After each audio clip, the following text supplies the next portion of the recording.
Constitution tunisienne du 17 décembre à 14 janvier, je peux l'interpréter de la façon suivante.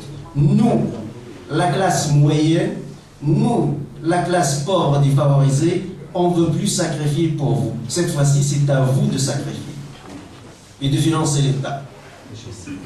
Et quand je dis vous, c'est qui? La nomenclature, les riches, les milliardaires, ceux qui sont blanchis par le Narva. Ils ont percé les barbes, c'est la même chose. Donc, c'est à eux, maintenant, de sacrifier. J'ai connu ce nom, j'ai rencontré ce nom. Ils m'ont dit qu'ils appellent partout le welfare state et par l'État-providence. Qui va financer ton État-providence? Je dis, c'est vous. Mon père a toujours payé ses impôts, parce qu'on appelle ça l'impôt à la source. C'est un petit fonctionnaire. Touché combien? À la retraite, 500 dinars. On n'a pas le droit même d'une bourse à l'université. On est considéré comme des payeurs d'impôts riches. Or, je le jure, on a eu un ami, un camarade qui vient dans une Mercedes. Il fait la queue pour avoir la bourse, 40 dinars. Donc, cette nomenclature qui a tout pris n'a rien payé pour l'État, ne veut pas financer l'État-providence, ne veut pas une redistribution juste de la richesse. Plus que ça, M. Desbès, vous avez parlé d'une économie désertique, vos chiffres sont justes, mais l'économie informelle en Tunisie. La Tunisie vit grâce à l'économie informelle. Je donne l'exemple à un ami, il m'a dit, moi je touche 400 dinars par mois. Il travaille au ministère de la Finance d'ailleurs. Voilà. Il m'a dit, mais tu sais que je gagne 3 000 à 4 000 dinars de plus pour mon business du week-end. J'ai une voiture, je vais à Ben Guerdel, j'achète 7-8 postes de télévision et je les vends à Kérouan et je gagne 3 000 à 4 000 dinars par mois. Tu veux un 3D? Tiens, 3D 850 dinars, je te laisse à 700 dinars, 300 € 3D, télévision poste 3D. C'est ça l'économie tunisienne. Il n'y a pas une famille tunisienne qui ne vit pas ou qui n'a pas un rapport avec l'économie informelle. Et toute l'économie informelle tunisienne, on ne le trouve pas dans les statistiques. Ça s'échappe, c'est autre chose. Qui est derrière cette économie informelle? Qui importe ces marchandises chinoises qui sont partout en Tunisie? Ce que nous appelons le marché de la Libye, Soplig. C'était avant, mais maintenant même au port de la Chine, c'est toujours le marché de la Libye. Mais qui est derrière? D'ailleurs, le déclenchement de la révolution au plan symbolique, Mohamed Bouazizi, qui fait partie de cette économie informelle, on l'a pris pour une petite victime, on a voulu sacrifier, mais on n'a jamais posé la question qui importe. Qui est derrière les grands imports?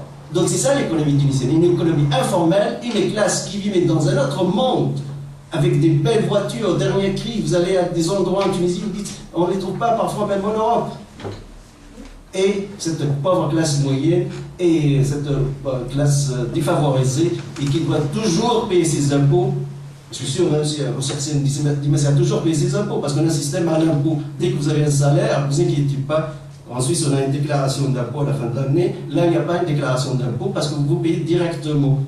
Pour les hommes d'affaires, les milliardaires, les riches, ils signent n'importe quoi. D'ailleurs, l'économie informelle, il n'y a pas de revenus, on ne voit rien. L'État ne touche rien du tout. Mais on construit des élites et une classe de nomenclature des archimilliardaires qui créent d'ailleurs une haine sociale. Les révolutionnaires tunisiens ont attaqué les foyers de travail. Si, j'ai dit à des hommes d'affaires tunisiens, ceux qui sont échappés de cette révolution, écoutez, la prochaine fois, ça sera vous. Hein. La prochaine fois, ils vont vous attaquer. Et ce n'est pas la police tunisienne ou l'armée tunisienne qui vont vous protéger. Et on a des ingrédients, des éléments d'une nouvelle révolution sociale en Tunisie. D'ailleurs, peut-être parmi vous, il y a quelques-uns ou quelques-unes qui ne savaient pas que la Révolution française, en fait, de 14 juillet 1789, ce n'était pas une seule révolution, c'était une série de révolutions, c'était plusieurs révolutions. Le grand révolutionnaire Robespierre a été décapité par d'autres révolutionnaires. Des révolutionnaires qui ont décapité des révolutionnaires, une révolution contre une révolution contre une révolution. Ce que nous appelons en sociologie politique la fièvre révolutionnaire. La fièvre révolutionnaire qu'on a constatée tout à l'heure avec M. Yassine Dimessi. C'est ça la fièvre révolutionnaire. Non, la rue tunisienne qui a été toujours dominée, effacée aujourd'hui, elle est dans cette fièvre révolutionnaire. Elle sent qu'elle est capable de réoccuper de nouveau la rue et de dominer de nouveau la rue. Et elle est très très vigilante et on attend quelque part une révolution tunisienne qui rectifie, parce que cette révolution est arrivée pour un slogan, c'était clair. Chaud, travail, on veut du travail. Débrouillez-vous, nous, on ne veut pas sacrifier, et on n'a pas la patience. C'est ça une révolution.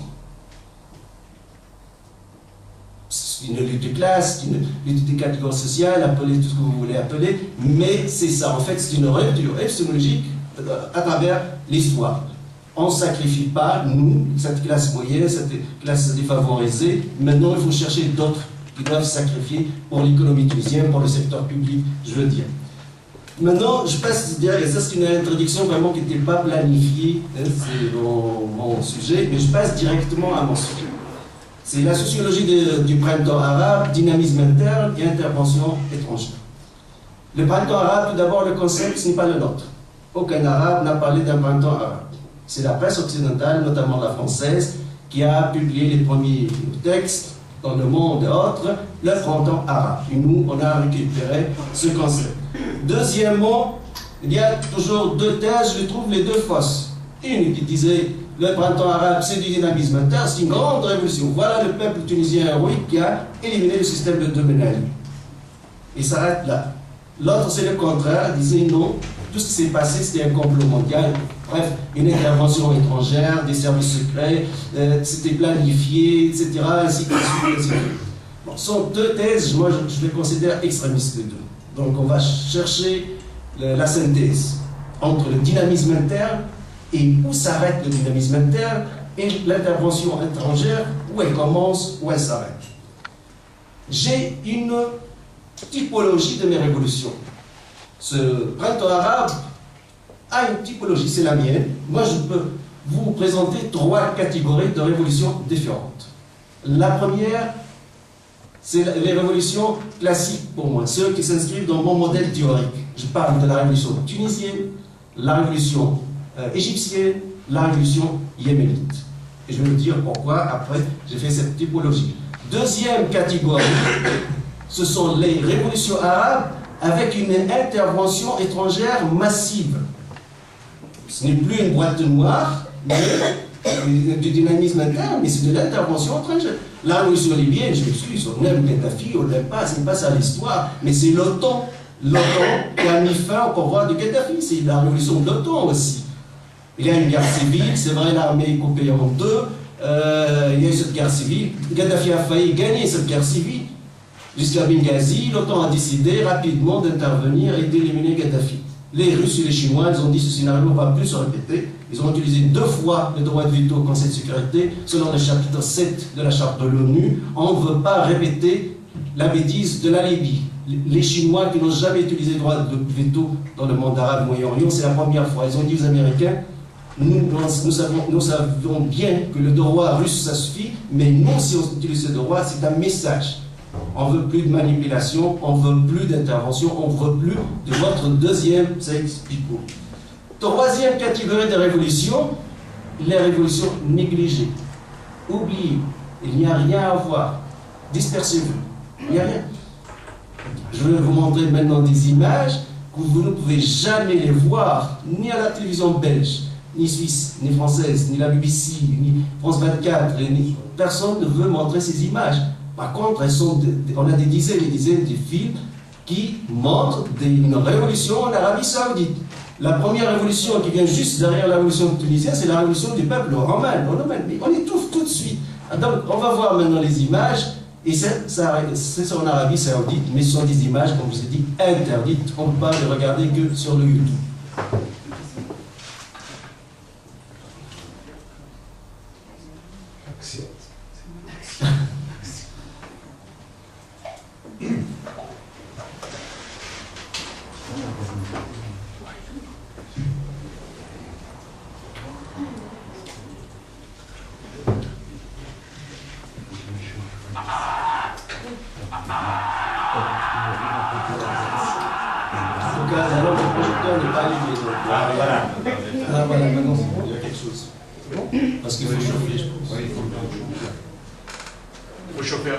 Sinon, je continue peut-être, en attendant que ce soit après. Donc, là, on tombe dans la fameuse hypocrisie, 2 poids, 2 mesures. Mais la lumière... Éteindre.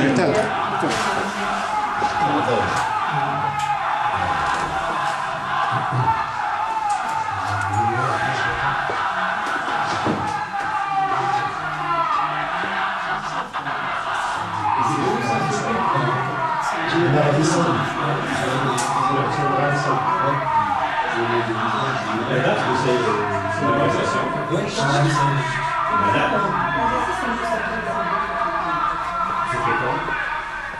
c'était. Mais jusqu'à maintenant, hein, c'est les dernières, c'était en janvier. De quel côté de la Ça, janvier 12. Bon, c'est la partie.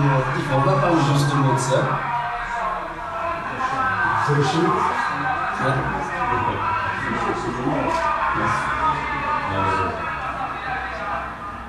C'est ça, c'est des Arabes. Mais c'est quoi? Je peux le rattraper. On disait justice contre Naïf, qui était le ministre de l'Intérieur, parce qu'il a assassiné des jeunes. Et peut-être, puisqu'on a commencé, on finit avec les vidéos, on passe dans la deuxième vidéo. C'est le poète qatarien Ibn Dhib, qui a valorisé, c'est un poète qatarien qui a valorisé dans son fameux poème Le Jasmin, nous sommes tous la Tunisie, il a valorisé la révolution tunisienne, il dit vous êtes notre modèle, on doit vous suivre et j'espère que le Qatar suit la Tunisie aussi.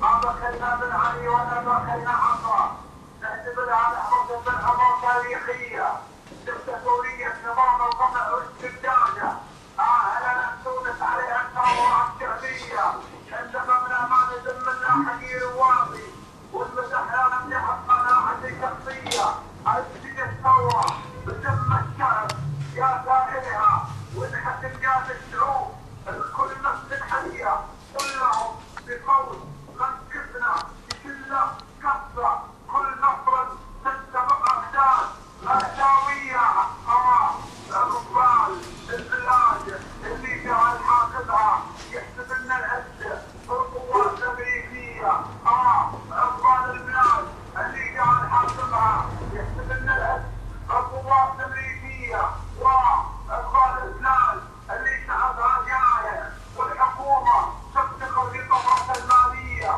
وأفغان البلاد اللي اغتنام مواطن مع الجنسية وتصبح معها الجنسية وأفغان النظام القمعي المتوارث لا بد وانتو عبيد المتعة الذاتية ولا بد والشعب ما يدري قيمة نفسه لا يفقدها وراء كل عاصمة الجنسية ليه؟ ما يختار حاكم بالبلد يحكم له يتخلص من نظام السلطة الجبرية علم اللي مرضي النفس ومتع الشعب بكرة يجلس بدارة واحد الكرسية علم اللي مرضي النفس ومتع الشعب بكرة يجلس بدارة واحد الكرسية تعال حسبنا الوطن تسمع واسمع يالا على وطن الشعب وانقى درب الشعبية وارشدوا والصوت واحد الكرسية الواحد كلنا نونس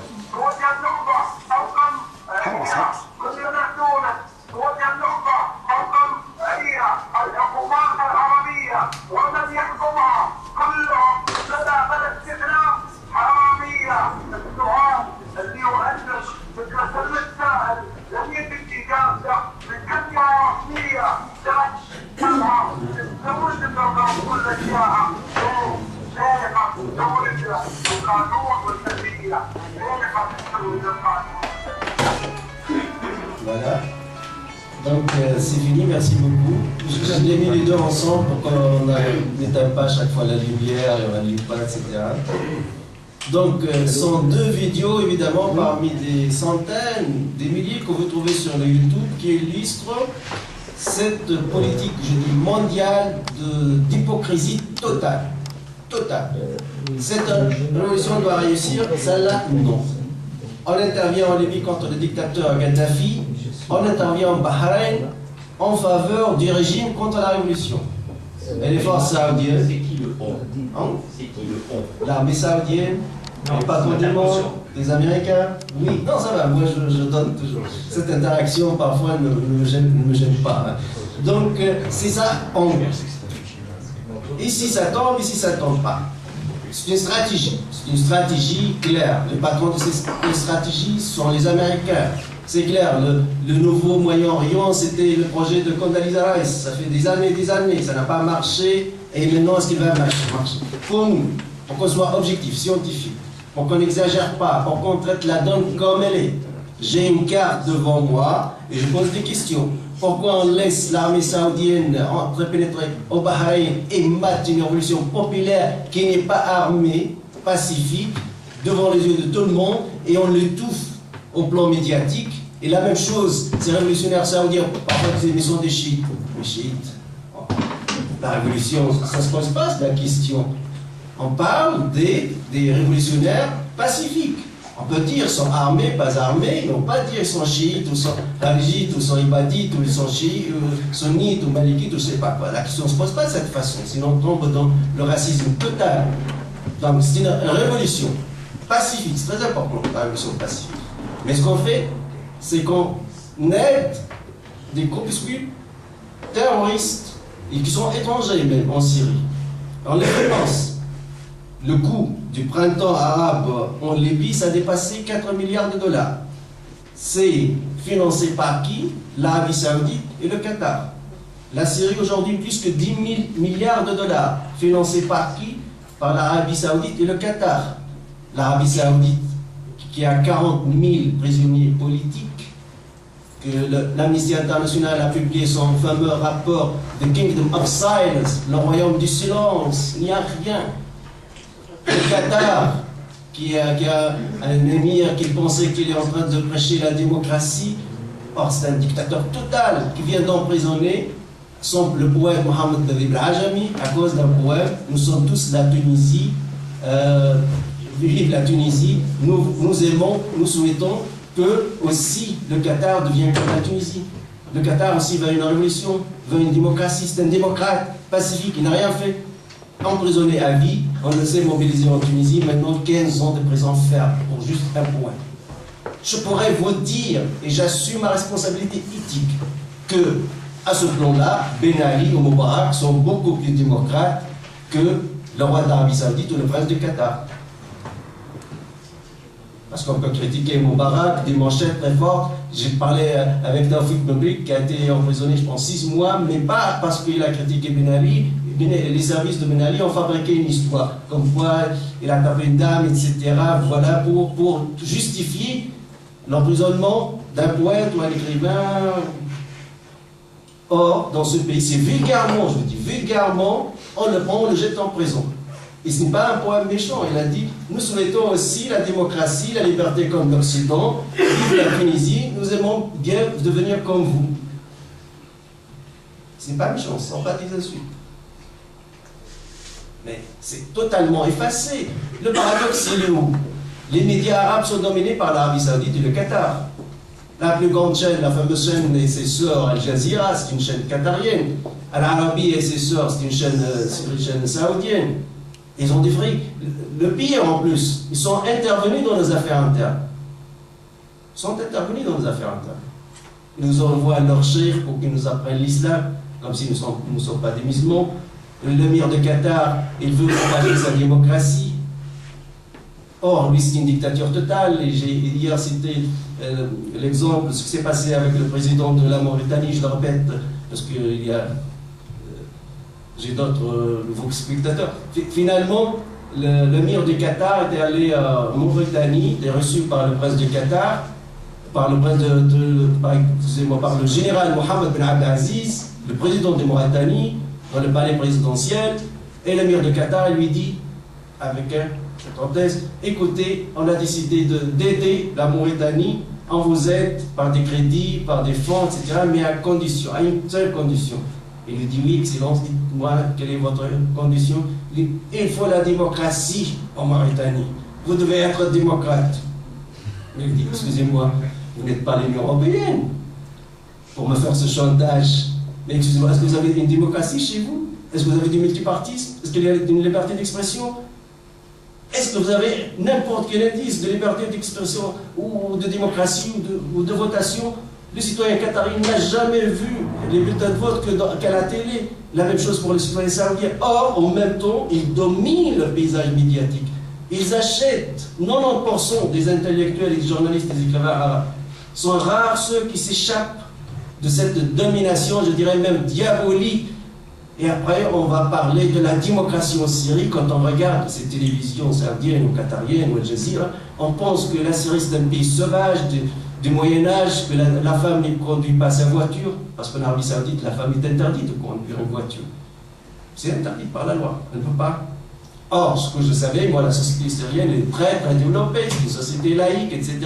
Très développée, mais c'est vrai, c'est une dictature, on ne défend pas les dictatures. Mais ceux qui financent cette guerre aujourd'hui en Syrie, ce sont ces deux pays, avec un coût très élevé, 10 milliards de dollars, et comment? En recrutant des mercenaires et des djihadistes et des terroristes partout dans tout le monde entier, y compris de la Tunisie. Ils trouvent un jeune Tunisien désespéré, on lui offre 3 000 $, un billet d'avion à Istanbul, puis l'autre vers Halab, et voilà 6 000 à 7 000 $ dans la poche, évidemment devient terroriste. Mais on a du djihad. J'avais cette introduction pour passer aussi encore, que vous êtes dans ma problématique, et le dynamisme interne. Parce qu'on ne va pas oublier le dynamisme interne. Moi, il y a une révolution en Tunisie, il y a une révolution en Égypte. Bon, maintenant, vous me dites, révolution, c'est quoi révolution pour vous? Là, c'est une grande question, parce que je n'ai pas une réponse, parce qu'il y a plusieurs réponses, selon l'école. Le fonctionnalisme, le systémique, même Freud va vous dire sa réponse pour la révolution. Il va mettre une approche sexuelle, etc., pour dire c'est quoi une révolution. Donc chacun a son approche. Je vais prendre deux, simplement, pour vous montrer deux dimensions. L'approche marxiste, par exemple. Une révolution, c'est la passation du pouvoir d'une classe à une autre. La révolution française, c'est la bourgeoisie qui a pris le pouvoir de la classe féodale. La révolution bolchevique, c'est la classe prolétarienne qui a pris le pouvoir. C'est ça une révolution. Pour la sociologie politique américaine, et ça c'est intéressant pour moi, j'ai beaucoup étudié la sociologie politique américaine, Tedesco Paul, Charles Sidi, McAdams, Ted Gore, etc. Ils sont vraiment des techniciens, très spécialistes, parce qu'ils cherchent les mécaniques de cette révolution. Mais pour eux, c'est la forme qui les intéresse. Pour les Américains, pour cette école, une révolution, c'est la chute, même pas du régime du clan, c'est bon. Ben Ali a chuté, c'est ça, c'est la révolution. Donc il faut chercher les mécanismes, comment ça se passe. Moubarak a chuté, il faut chercher les mécanismes, la théorie, les modèles théoriques, comment c'est chuté. C'est ça qui nous intéresse. Le contenu social, avant ou après, ça ne nous intéresse pas. C'est plus cette forme technique. Et elle est efficace, la forme technique. Je parle. Hein. Peu importe l'évaluation idéologique ou l'évaluation sociale, ou même sociologique du contenu de la révolution, techniquement, pour moi, elle était très efficace et j'ai bien analysé, je pense surtout pour les médias, peut-être pour cette raison qu'ils m'ont beaucoup sollicité au fur et à mesure, parce que je ne suis pas voyant, je dirais dès les premiers jours, le régime syrien ne tombe pas, parce que je savais pourquoi il ne tombe pas. Gaddafi aussi, sans intervention étrangère, ne tombe pas, elle aurait dû au pouvoir aujourd'hui. Pourquoi? Parce que dans une révolution, on a deux séries de facteurs pour avoir une révolution. On a des facteurs indirects et lointains qui s'accumulent au fur et à mesure jusqu'à la rupture, le déclenchement de la révolution, qui est la situation révolutionnaire. La situation révolutionnaire regroupe les trois facteurs directs de la révolution. Par exemple, la situation révolutionnaire en Tunisie a duré de 17 décembre 2010 jusqu'au 14 janvier 2011. La révolution égyptienne et la situation révolutionnaire en Égypte, 4 semaines. Au Yémen, 6, 7, 8 mois. En Libye, on va parler d'autre chose, parce qu'il y a une situation révolutionnaire, mais intervention étrangère. En Syrie jusqu'à nos jours. Bon, la situation révolutionnaire, je pense c'est très intéressant de cerner les trois facteurs. Le premier facteur, il faut une radicalisation de l'opposition populaire. Ça veut dire l'opposition populaire ne veut plus des réformes, mais le départ du régime. On ne veut plus de vous, Ben Ali. Son troisième discours, il a donné des promesses. Excusez-moi, je vais faire marche arrière, mais non. On est radicalisé déjà, on ne veut plus de vous. Départ. Rabz Omer, Ben Ali, la même chose avec Moubarak. Deuxième élément de la situation révolutionnaire, ce sont les divisions au sein des élites au pouvoir. Parce que le régime, n'importe quelle révolution, il y a toujours deux noyaux durs. Le régime a son noyau dur, la révolution a son noyau dur. Donc, si le noyau dur du régime est touché, infecté par des divisions, c'est l'affaiblissement du régime. Là, on a eu par exemple en Tunisie. Moi, le 12 janvier, j'ai dit Ben Ali, c'est fini. Hein, vous trouvez le film sur YouTube, à la télévision suisse romande. Pourquoi? Parce que j'ai les éléments de la situation révolutionnaire. Mais je ne savais pas à l'époque, jusqu'à maintenant, on ne connaît pas toute l'histoire, ces divisions. C'est ces ministres qui ont lâché Ben Ali, ces chefs de police qui ont lâché Ben Ali, ces généraux qui ont lâché Ben Ali. On va voir s'ils ont des rapports avec l'étranger ou non. Maintenant, ça commence à toucher dernièrement, ça commence à voir les détails. Troisième élément déterminant dans une révolution. On est dans la sociologie américaine, hein, ça veut dire la chute du régime. Le régime chute ou ne chute pas. C'est déterminant. C'est l'essentiel d'ailleurs. C'est le rôle de l'armée. Il faut soit la neutralité de l'armée. La révolution, par exemple, iranienne à la dernière minute, les officiers sont restés dans leur caserne en observant ce qui se passe. Soit aussi ce que nous appelons la trahison de l'armée vis-à-vis du régime. Parce qu'on parle du système lui-même. Parfois on nous disait trahison c'est vulgaire. Non, l'armée égyptienne ou tunisienne n'a pas trahi. Dire trahison c'est fort. Non, c'est parce qu'on parle du système. Donc là on a eu avec Ben Ali, les officiers se fraternisent avec la population, les manifestants, Gassri. Vous êtes avec nous? Oui, on est avec vous. Des militaires qui disaient aux manifestants, ils se cachaient, ils se protégeaient derrière les militaires quand la police attaque. Ça s'est répété à Sfax aussi, partout. Donc c'était un feu vert clair et net de l'état-major tunisien, de l'armée tunisienne, qu'elle est avec la révolution. Parce que cette même armée a tiré sur les manifestants en 1978, janvier 1978, a tiré contre les manifestants en janvier 1984. Pourquoi aujourd'hui ne tire pas? En 2008. 2008, voilà, Dave, c'est ça. Donc aujourd'hui, en Égypte, la même chose. L'armée égyptienne a tiré contre les manifestants en 1977. Harami, 17, 18, 19 janvier 1977, a tiré contre les manifestants en 1984. L'armée marocaine, l'armée algérienne, octobre 88. Et d'ailleurs, les morts et les victimes de la révolution ou la révolte de 78 au 84 sont plus nombreux que 2011, peut-être 14 janvier 2011. Donc c'est pas ça qui a changé la donne. Parce que ce qui a changé la donne, c'est que l'armée a lâché Ben Ali et des élites politiques au pouvoir ont lâché Ben Ali. C'est ça qui a changé la donne. Mais maintenant, il faut savoir l'intervention étrangère. Parce que maintenant, je parle hier, on a parlé beaucoup du modèle tunisien. Mais puisque c'est ma cause, je dois regarder tous ces pays arabes là où il y a des interventions. L'intervention étrangère, en Tunisie ou en Égypte, en tout cas sûr et certain, l'ambassadeur américain a joué un rôle. On ne laisse pas un pays comme l'Égypte, surtout, sans contrôler. Sans assistance. Oui, c'est comme Obama, pendant les manifestants, il a dit intégralement: il faut que la démocratie règne en Égypte et les frères musulmans ont le droit aussi de gouverner. Cependant, Moubarak il était au pouvoir aussi. C'était sa déclaration. Les documents de Wikileaks parlaient de révolution dans le monde arabe, parlaient d'une collaboration avec les islamistes, les frères musulmans et l'administration américaine, que les islamistes sont prêts à respecter les lois de marché et les intérêts américains. Ce sont les documents de Wikileaks. Al Jazeera, le Qatar, dans le Qatar, on a les deux plus grandes bases militaires américaines au Moyen-Orient. Même peut-être dans le monde, c'est Al-Hadid et Syrie au Qatar. Et Al Jazeera aussi se trouve à côté. Et Al-Qatar et Al Jazeera ont mis le paquet dans ces révolutions du monde arabe.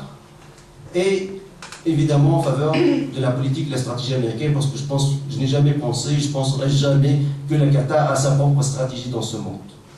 Ce sont des payeurs.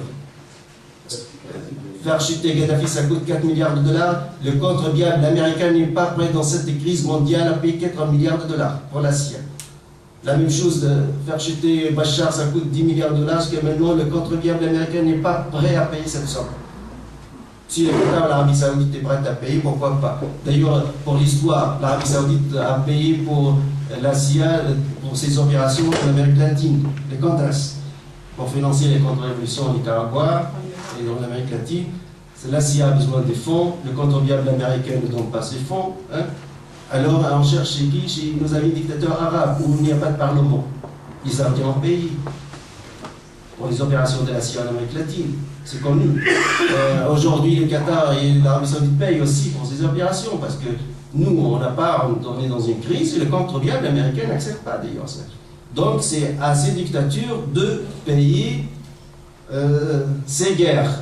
À Bahreïn, la révolution, ça ne marche pas. Il ne faut pas avoir une révolution. Mais jusqu'à nos jours, la population de Bahreïn, c'est entre 70 et 80% des chiites. Si 70-80% de la population disait non au pouvoir, on ne va pas aider ce pouvoir militairement et par des forces saoudiennes. Après, on se demande, il va où ce printemps arabe? Et la révolution saoudienne, on ne parle pas, c'est interdit. Je vous ai montré des images interdites. Il ne faut pas savoir, il ne faut pas que l'opinion publique occidentale ou autre sache qu'il y a des manifestations massives en Arabie Saoudite. Il y a une dictature totale. Mais on ne touche pas. C'est une manne pétrolière, ce sont des intérêts, on les protège pour nos intérêts. Or, on doit déclencher. On élimine Gaddafi, on essaie d'éliminer Bachar. Si on n'arrive pas, parce que les Chinois et les Russes sont encore pris dans quelques secondes stoppés, la donne aujourd'hui, le printemps arabe est stagné, il y a une stagnation, c'est fini. Aujourd'hui, on cherche des solutions pacifiques en Syrie, entre les grandes puissances, la Russie et les États-Unis d'Amérique. Pour la Tunisie, c'est un laboratoire, on va voir ça va donner quoi. Pour l'Égypte, moi je suis pour ceux qui pensent, et évidemment, nous on pourrait aussi commettre on pourrait ne pas être juste. Hein? On est des politologues, on n'est pas des scientifiques, 1 plus 1 égale 2, hein? C'est une approche. Mais moi personnellement je pense, et j'ai quelques arguments, que par exemple, c'est l'autonomie de l'armée égyptienne qui s'est manifestée. Les Américains n'ont pas voulu ce coup d'État. Ils ne veulent pas. Ils veulent que les frères musulmans exercent le pouvoir. Mais c'est l'autonomie de l'armée égyptienne, parce qu'elle gère environ 40% de l'économie, parce qu'elle a créé la République, c'est elle la légitimité historique, et ainsi de suite, qui s'est imposée. Donc ce sont les 3 facteurs de la situation révolutionnaire. On va les élaborer après, peut-être plus profondément. Mais je reviens quand même au facteur lointain, le facteur indirect, et surtout ce que j'appelle les dynamismes démographiques. Toujours quand il y a une explosion démographique, on a toujours un problème. Souvent, ça mène à des révolutions, des guerres civiles, à des conquêtes. Il y a des politologues qui disaient que l'expansion islamique, c'est le résultat et le fruit d'une explosion démographique à la péninsule arabique. Les croisades, ça n'a rien à voir ni avec le christianisme ou l'islam. C'est juste une explosion démographique en Occident. Donc on veut envoyer ces jeunes quelque part ailleurs. Alors peut-être qu'on a un problème d'explosion démographique, on aura une série de problèmes politiques. La meilleure solution, c'est évidemment les guerres ou les envoyer dehors. Dans la situation des pays arabes, oui, cette explosion démographique exprime d'autres indices. On a, par exemple, en Arabie Saoudite, en Algérie, au Maroc, en Tunisie, 60 à 70% des jeunes. Or, ils sont marginalisés totalement du système politique, de décision, soit politique, soit économique, soit social. Le chômage très très élevé au sein de cette catégorie de la jeunesse. L'éducation accélérée en Tunisie a conduit à avoir beaucoup de chômeurs diplômés. Tout ça a conduit à une situation anormale, qui est le dynamisme démographique. Maintenant, le dynamisme économique, je pense, mon ami Sirsine a bien expliqué, mais ce qu'on vous a dit, c'est la déception de la classe moyenne, la déception de la classe pauvre, défavorisée. C'est accumulé, oui, c'est explosé, et c'est attendu. Personnellement, oui, j'ai quelques vidéos dans des chaînes de télévision, je dirais, le monde arabe ne va pas continuer de cette façon. Il y aura des révolutions. Comment on va commencer par qui? J'ai toujours dit que l'Égypte, ce sera le premier. Pour être vraiment sincère avec moi-même, je n'ai pas pensé que c'est la Tunisie. Mais j'ai toujours pensé à l'Égypte. Donc le déclin de la classe moyenne, que la Tunisie est en train de vivre, ou l'Égypte c'est fini, c'est disparu la classe moyenne, ceux qui connaissent l'Égypte. Tout ça a conduit à cette accumulation aussi du dynamisme économique. Les facteurs lointains, évidemment le dynamisme culturel, intellectuel. On a des journalistes rebelles, on a de plus en plus des blogueurs rebelles, les nouvelles technologies, le Facebook, le Twitter au pays de Golfe arabe, le Facebook au Maghreb et en Égypte, les chaînes par satellite, même que ce soit Al Jazeera, une chaîne possédée par un dictateur, mais dès qu'on parle de l'opposition, les gens les regardaient. Donc il y a eu un nouveau dynamisme intellectuel, dynamisme médiatique, où pour la première fois, avec ce que j'appelle la révolution technologique, des moyens de communication, les États ne contrôlent plus l'information. Parce que faites attention, les États contrôlent toujours les informations, que ce soit en Occident ou en Orient. Parfois la façon change, le degré change. Mais la vraie réalité, c'est que les États contrôlent l'information. C'est pour cela que les agences de presse sont souvent publiques, étatiques. Et tous les États, que ce soit en Occident ou en Orient, ont toujours leur chaîne publique. Et on fait attention aux chaînes privées et le contrôle. Actuellement, par exemple, à titre d'exemple, d'une expérience personnelle, les meilleures libertés d'expression dans le monde entier, je pense, sont en Tunisie. On trouve nulle part dans notre pays. Ni en Belgique, ni en Suisse, ni en France. Et j'ai mes arguments. Et en tout cas, j'ai mon expérience personnelle. Parce que là, en Tunisie, dans les plateaux, les chaînes, vous pouvez dire tout ce que vous voulez. Bon, ça dépend de la chaîne, mais dans l'espace géographique de la Tunisie, on a 12 ou 15 chaînes.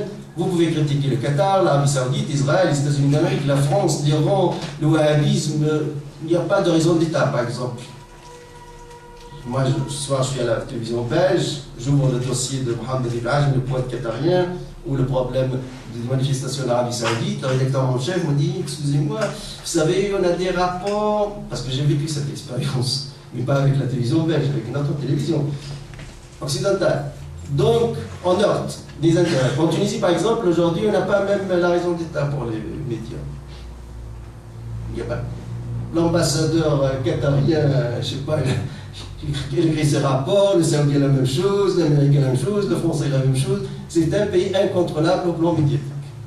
C'est cette liberté totale, mais bon, totale, mais il y a le financement, il y a le fric dedans.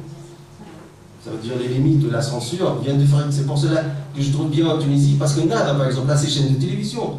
Nada se plaint tout le temps qu'elle est marginalisée à la télévision publique, etc. Mais elle a créé 6 ou 7 chaînes de télévision. Si le peuple tunisien ne veut pas regarder ces chaînes, ce n'est pas la faute du peuple tunisien. Elle ne peut pas se plaindre, parce qu'elle a ses propres chaînes de télévision. On n'a jamais demandé d'où vient l'argent, comment on crée rapidement ces chaînes de télévision, ces journaux, etc., où on trouve le fric, parce que un journal, une chaîne de télévision, c'est avant tout une entreprise commerciale, il faut le fric. Donc, le dynamisme politique, c'est toujours dans les facteurs lointains, c'est aussi l'apparition de la radicalisation de l'opposition politique tunisienne. On a toujours une opposition légale, légitime, qui collabore avec Ben Ali, et une autre radicale. Et comme disait mon ami suisse Hans-Peter Ecclesi, il a une théorie, une belle théorie, la fermeture du système politique conduit à la radicalisation de l'opposition. Si le système politique ne négocie pas, l'opposition se radicalise au fur et à mesure. Autant qu'il se ferme, autant que l'opposition se radicalise. Et évidemment, certains partis politiques tunisiens qui ne sont pas légaux et légitimes ne veulent plus la négociation avec Ben Ali et ils ont prêché son départ. D'ailleurs, le 14 janvier, on trouve par exemple Hamad Hamem, il faut le dire, il était le seul politique, en tout cas chef politique, en prison, détenu au ministère de l'Intérieur. Le 14 janvier, Hamad Hamem était en prison. 2011. 2011, bien sûr, moi je parle de la Révolution. Il était en prison. Donc, ce sont des nouvelles élites politiques qui ne sont pas classiques et qui veulent aujourd'hui la radicalisation, le départ du régime. Mais le régime est responsable de leur radicalisation parce qu'il n'a pas négocié, il ne s'est pas ouvert vis-à-vis de cette opposition. Et ça, c'est une règle générale. Hein. On ferme les portes, évidemment, on se radicalise. Le dynamisme social, évidemment, on a eu l'apparence des mouvements sociaux.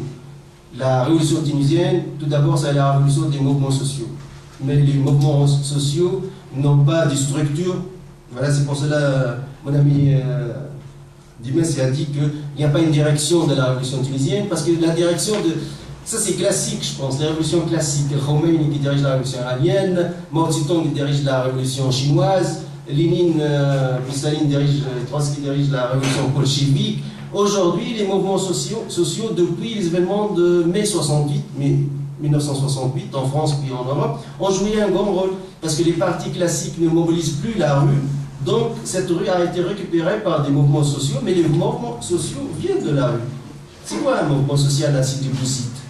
Par exemple, un jeune chômeur dans un quartier, dans un café, bistrot, il se radicalise et il dirige d'une manière naturelle ses copains vers un objectif.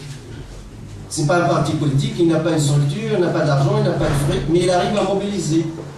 C'est ça un mouvement social. Ça sort de la société, il n'est pas structuré, il n'est pas légitime, rien du tout, mais il a une capacité de mobilisation énorme. Et ce sont les mouvements sociaux qui ont déclenché la révolution tunisienne. Un petit rappel aussi historique, 99% des martyrs et des blessés de la révolution tunisienne sont soit chômeurs, soit ouvriers. Il n'y a pas d'avocat, il n'y a pas de professeur universitaire, il n'y a pas des Tunisiens immigrés à l'étranger comme moi. Oui, c'est ça, c'est leur révolution. C'est pour cela que j'ai dit, c'est leur révolution. En tout cas, les noyaux durs, ceux qui ont suivi bien cette révolution. Aussi, techniquement, le noyau dur de la révolution tunisienne, à mon avis, au plan régional, c'était Tala et Gassri. Parce qu'il y avait les événements de Daïf, la Tunisie ne s'est pas solidarisée avec Daïf, donc il y a eu l'événement de Sidi Bouzid. Et quand Mohamed Bouazizi a mis fin à sa vie, c'est explicité à cause de l'économie de marché, parce qu'il n'a pas... Là, par exemple, Sidi Bouzid s'est solidarisé avec lui, parce qu'il y a un lien tribal. Or, avant lui, à Monastir, où il n'y a pas un lien tribal, un autre jeune qui a fait la même chose, mais personne n'en parle, parce que les gens de Monastir l'ont laissé tomber. Pourquoi? Parce qu'il n'y a pas ce lien tribal qui existe à Sidi Bouzid. Ben Ali, en tant que fin technicien, c'est un technocrate d'ordre. Tout d'abord, il n'est ni philosophe, ni juriste, ni politologue. C'est un policier, technicien d'ordre, et très intelligent dans son métier. Il a dit il ne faut jamais que la révolution quitte la sphère de Sidi Bouzid. Parce qu'on a étoffé celle de Daïf, parce que Daïf était seul. C'est resté seul. Donc Sidi Bouzid doit rester seul. Mais les jeunes de Tala et Gassri, qui est notre lien tribal, on appelle ça fashish, ont décidé autrement. C'est juste à côté, eux aussi, ils ont le ras-le-bol de cette classe moyenne et pauvre, et ils veulent se manifester. Donc, les premiers martyrs, et d'un coup, c'était un bras de fer entre Ben Ali et les fascistes. Utiliser même un terme tribal. Parce que c'était un moyen de mobilisation très fort. Et Ben Ali était plus dur avec cette région que toutes les autres régions. Vraiment, le nombre des martyrs et des blessés s'était concentré à Tala et Al-Gassri. Pourquoi? Parce qu'ils se sont solidarisés avec Sidi Bouzid. Parce qu'après Tala et Al-Gassri, qu'est-ce qui va se passer? La révolution va être à l'échelle nationale. On va la voir de Belgrade, de l'extrême sud, jusqu'à Bizerte, l'extrême nord. Et ce qui s'est passé? Évidemment, avec ce noyau dur, j'ai parlé hier, je répète, il y a toujours le noyau dur de la révolution et le noyau dur du régime. Le noyau dur de la révolution, pour moi, c'est Tala et Gassri. Au plan régional, évidemment, les chômeurs et les ouvriers au plan professionnel ou socio-professionnel. En même temps, ce noyau dur, il est en face d'un autre noyau dur qui est de régime. Au milieu, il y a les calculateurs. Il y a des gens sincères aussi, mais il y a beaucoup de calculateurs. Les calculateurs, ils pensent comme si, ou je gagne ou je perds. Est-ce que je gagne avec la révolution ou je perds avec la révolution? L'ambassadeur et le copain et l'ami personnel de Gaddafi, à New York, à l'ONU, s'est abstenu 2 jours, il ne veut pas venir. Il a calculé. 3e jour, il dit moi, j'aurais mis la révolution. Il n'était jamais révolutionnaire, évidemment, on est dans la position. La même chose, le roi de Gaddafi, son ministre des Affaires étrangères, et son patron des services secrets, Moussa Kous. Il a quitté, je suis malade, je vais voir la clinique en Tunisie, puis il prend l'avion vers le Qatar et Doha. Ce sont des calculateurs. Ah, Gaddafi, c'est fini. Il faut sortir ce bateau qui va couler. Donc, moi, je suis un calculateur rationnel, je cherche mes intérêts. Évidemment, ces calculateurs, à travers l'histoire, accélèrent la chute du régime. Ou font le contraire. Par exemple, les calculateurs au régime syrien, au début, il y a quelques-uns qui ont calculé que le régime va tomber rapidement. Maintenant, l'hémorragie des défections, des divisions des élites au pouvoir s'est arrêtée. Parce que les calculateurs ont dit non, il ne va pas tomber. Ce n'est pas ça notre intérêt, l'opposition. Mais à part les calculateurs, évidemment, il y a des gens sincères. Donc, cette boule de neige de noyau dur tunisienne a eu après quelques jours des calculateurs qui se rallient. Et puis, évidemment, les GTT qui a joué un grand rôle, surtout le 12 janvier à Sfax. On a vu des grandes manifestations, des dizaines de milliers de manifestations. Là, ça veut dire la classe moyenne, officiellement, la classe moyenne. Les GTT représentent la classe moyenne tunisienne, les salariés. La classe moyenne a pris position en faveur de la révolution. Rejoindre le noyau dur de ces défavorisés qui ont déclenché la révolution. Mais, dans cette situation révolutionnaire, évidemment, il y a l'armée tunisienne. C'est aussi sa révolution. Là, on n'aime pas, on dit vous êtes pro-militaire, militariste, mais non. Si l'armée tunisienne a intérêt contre les manifestants dès le premier jour, il n'y aura pas une révolution. Mais en tout cas, une révolution à l'américaine. Ça veut dire Ben Ali ne chute pas. Et le clan de Ben Ali ne chute pas. La même chose avec l'armée égyptienne. Bon, est-ce que l'armée tunisienne et l'armée égyptienne partent avec une stratégie américaine ou libre? On pose des questions. J'étais à la tribune de Genève, avec un journal, comme c'est comme conférence. Je ne peux pas parfois parler directement, je lance des idées. Je dirais par exemple, je répète ce que j'ai dit, les officiers militaires qui ont fait leur académie militaire à Moscou sont restés loyaux vis-à-vis de leur chef d'État. Je parle des officiers libyens ou des officiers syriens, ou même irakiens, hein, quelques. Mais les officiers qui ont fait leur académie militaire aux États-Unis d'Amérique ont lâché leur président. Ben, je lance une observation sociologique. Après, à vous de réfléchir.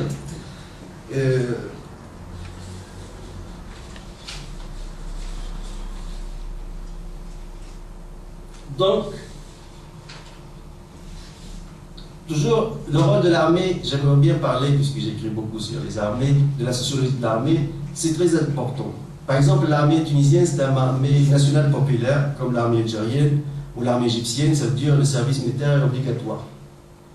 Donc, n'importe quel citoyen ou n'importe quelle famille a quelques-uns dans sa famille qui a passé par l'institution militaire. Et ça rapproche les institutions militaires de la population. Parce que finalement, c'est une armée populaire, nationale. Par exemple, l'Arabie Saoudite, elle n'a pas une armée populaire nationale, c'est une armée mercenaire. Je suis à l'armée parce que j'ai un salaire, parce que je suis officier ou soldat. Je travaille à l'armée. Si je ne travaille pas à l'armée, jamais je dois passer par l'armée.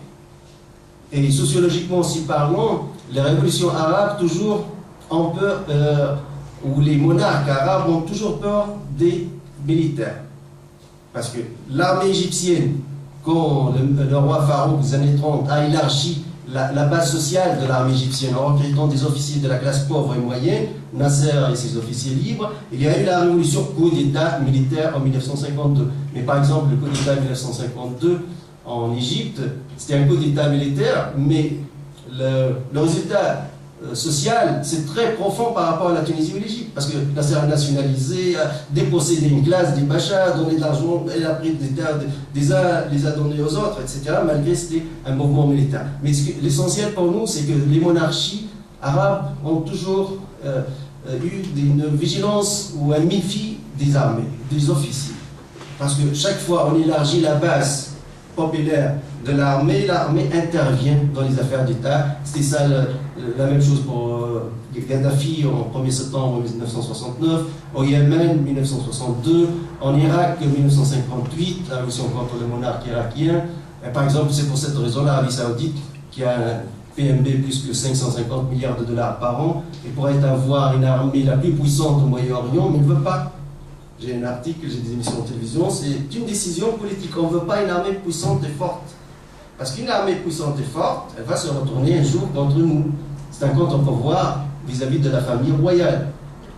Mais une armée républicaine, elle n'a pas sa loyauté vis-à-vis de la famille royale.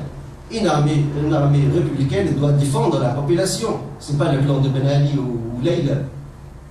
là, je pense que la situation en Tunisie a bien profité de ce concept de l'armée républicaine. Parce que l'armée royale, professionnelle, qui n'est pas une armée nationale et populaire, elle est souvent loyale qu'à la famille qui règne, pas à la population. Maintenant,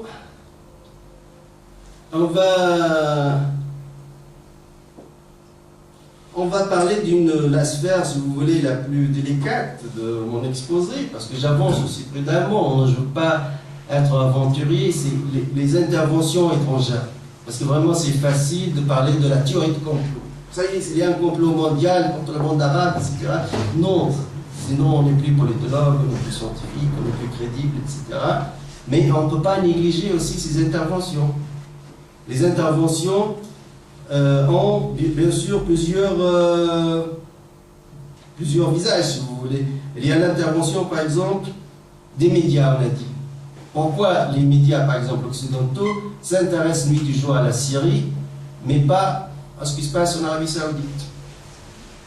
Pourquoi Taoufik Boumediene, quand elle était contre Ben Ali, était totalement médiatisé en Occident, mais le poète qatarien, là, je suis le président de ce comité international, je souffre, j'ai mes amis partout, dans les chaînes de télévision, les journaux, mais dès que je parle de l'affaire, c'est pas si simple.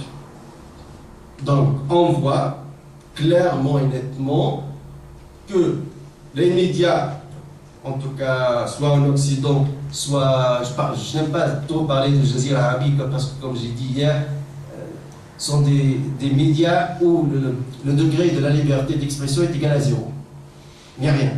Jazira, c'est 0 degré d'expression. Pourquoi? Parce qu'à cause de la loi de la proximité. Qu'est-ce que ça veut dire la loi de la proximité? En presse, ceux qui ont travaillé en presse, ils ont un rapport avec la presse. Ça veut dire, moi je suis à Liège, j'ai une télévision radio à Liège, d'abord on doit s'intéresser à ce qui se passe à Liège. Après c'est à Bruxelles, après c'est à Paris. C'est la loi de la proximité. Mais je ne peux pas négliger par exemple des tortures à Liège et un attentat à Liège. À Liège, je parle de ce qui se passe à Alger ou à Tunis ou au Sud-Afrique.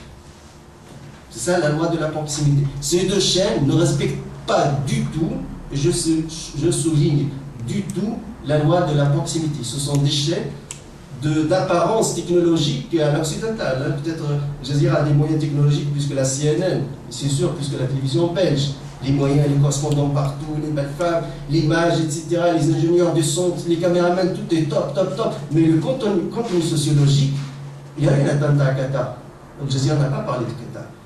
La succession du père vers le fils. Voilà, la radio russe sont mes amis, ils m'ont fait une longue interview, il a fait le tour du monde en arabe, parce que c'est en arabe, et il me dit, mais comment tu as su que le prince, il va céder le pouvoir à son fils dans un mois? Je dis, oh, j'ai lu le Figaro. Bon, c'était le Figaro, parce qu'il y avait la fuite chez le Figaro, et bien on ne parle pas. Et il y a aussi une complicité entre l'Arabie Saoudite et le Qatar, parce qu'il y avait une guerre froide entre les deux. Et chaque jour, le Jazira nous parlait de ce qui se passe, de la torture et l'oppression en Arabie Saoudite. L'Arabie Saoudite, la chaîne de Jazira parlait de ce qui se passe au Qatar, parlait par exemple d'une tribu, dont le poète Ben Ajmi a parlé, d'une tribu qatarienne. Le cheikh a dit une déclaration anti-émir. Ah, vous avez dit ça? Alors toute la tribu vous m'ont donné vos passeports. Je confisque vos passeports, vous n'êtes plus qatarien. Vous n'êtes plus qatarien, vous rendez les passeports. C'est ça qu'il a dit. Ouais. Vous dormez avec une nationalité, vous revenez sur nationalité. Il a dit le poète là, tout à l'heure. Donc, il faut être sincère. Je défends toujours l'éthique scientifique de Max Weber. Ce n'est pas l'éthique des politiques. Je ne suis pas politicien, je suis politologue, je dis c'est l'éthique scientifique.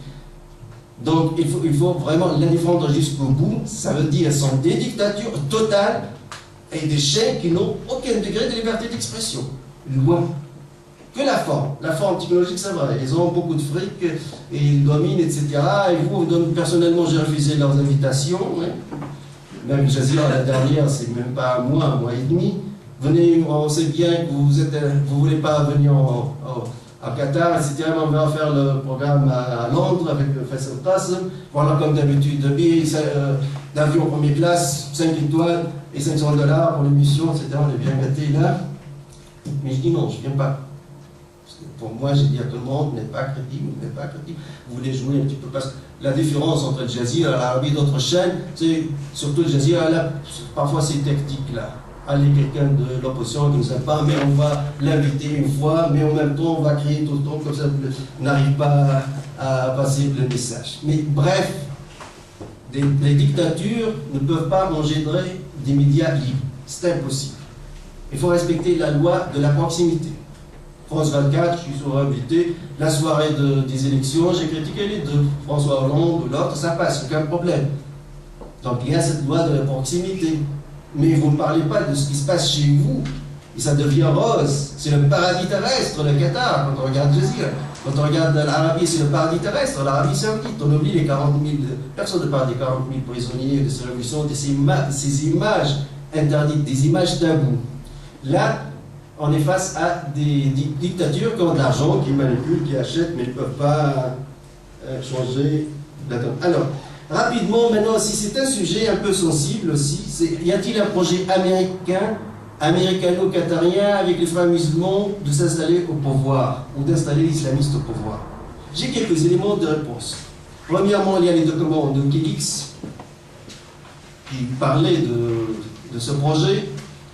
Parmi ces projets, par exemple, un document de Wikileaks qui disait que le directeur d'Al Jazeera, la chaîne possédée par l'émir de Qatar, Waddah Khaufa, rencontre chaque matin l'officier de la CIA, de l'antenne CIA à Doha, afin de prendre les directives. C'est un document de Wikileaks. Mais c'est sûr, Al Jazeera se trouve entre deux grandes bases militaires américaines à Doha. Elle n'a pas une autre politique étrangère quand même différente de ces deux bases militaires. Parmi les documents aussi, on a un document qui est un enregistrement, qui est sur YouTube, je l'ai publié même sur ma chaîne YouTube, discussion entre le patron du Mukhabarat des services secrets égyptiens, Ammar Soleiman, et Gaddafi. Gaddafi, apparemment, il enregistre pour tout le monde. Hein. Oui, alors il lui dit, Ammar Soleiman, qu'on est conscient que les Américains et les frères musulmans complotent contre nous, ils ne veulent plus aujourd'hui de nous, ils veulent que l'islamisme soit au pouvoir. On a là sur YouTube. Autre argument, le chef de la police de Dubaï, qui est un Émirati, Zahi Khalfa. J'ai la vidéo si je l'ai publiée, en plein public, dans une réunion, face à l'ambassadeur américain, réunion des chefs de la police arabe, il dit à l'ambassadeur américain, on connaît bien votre projet avec les frères musulmans, vous voulez amener les frères musulmans au pouvoir et nous éjecter. On est conscient. Et les ambassadeurs américains, évidemment, s'est fâché et ils quittent la salle.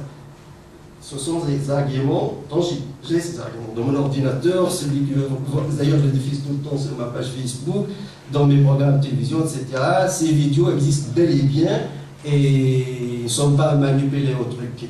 Donc, là, ça pose des questions, évidemment, pour conclure. Finalement, c'est quoi la démocratie ou le projet des mouvements islamistes, les frères musulmans, par exemple?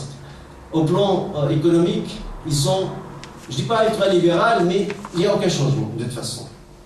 Au contraire, en Tunisie, M. Dimas, il connaît beaucoup plus que moi, on n'a plus privatisé, on n'a plus libéralisé les prix qu'avec Ben Ali. D'un coup, les prix ont doublé. Hein. Le kilo de viande d'agneau, c'est symbolique, ça coûtait des dinars en 2010. Aujourd'hui, il y a 23 dinars. 26.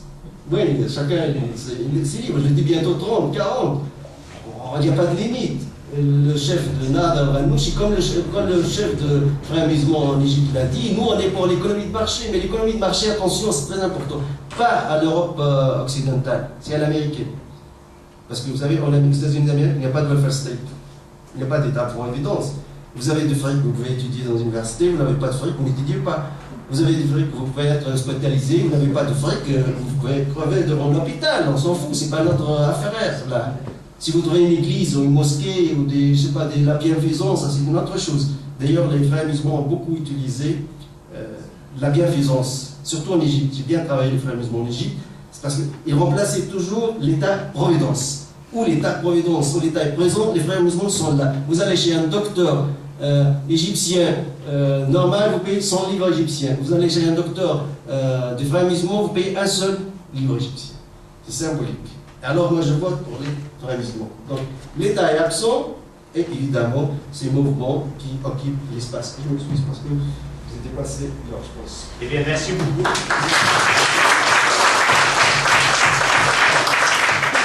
Merci pour cet exposé détaillé et foisonne d'informations, aussi bien